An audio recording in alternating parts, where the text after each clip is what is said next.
राजा भद्राक्ष ने पूछा, विप्रवर, विशुद्ध ज्ञान की प्राप्ति के लिए पुरुष को किस देवता की आराधना करनी चाहिए और उसकी आराधना की कौन सी विधि है, मुझे वह भी बताने की कृपा कीजिए।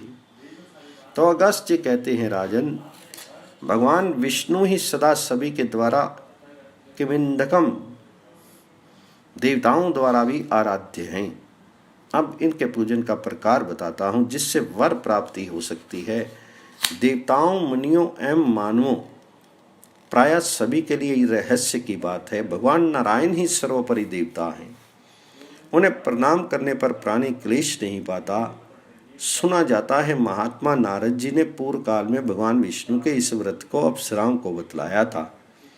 अप्सराओं ने पूछा, नारद जी, आप ब्रह्मा जी के पुत्र हैं, हमें उत्तम पति पाने की अभिलाषा है।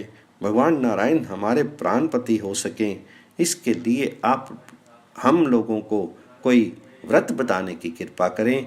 तो नारद जी कहते हैं, प्रायः सबके लिए कल्याणदायक नियम है कि प्रश्न करने के पहले विनय पूर्वक प्रणाम करें, पर तुम लोगों ने इस नियम का पालन नहीं किया क्योंकि तुम्हें युवावस्था का गर्व है।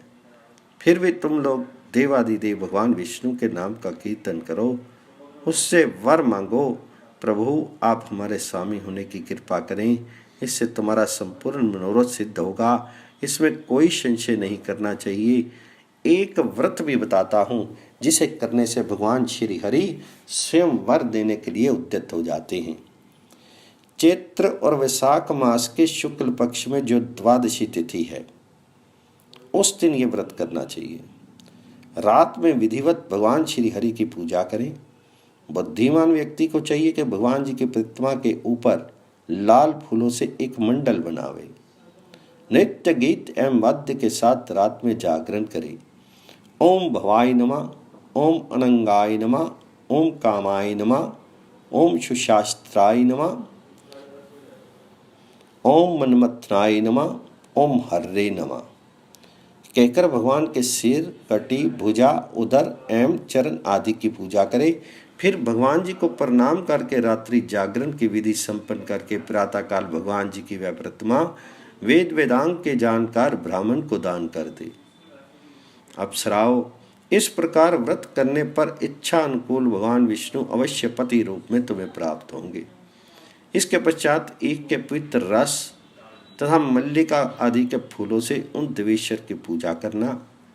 सुंदरियों, तुमने मुझे प्रणाम किए बिना जो प्रश्न किया है, उससे अष्टावक्र द्वारा तुम्हारे उपहास पर शाप भी मिलेगा।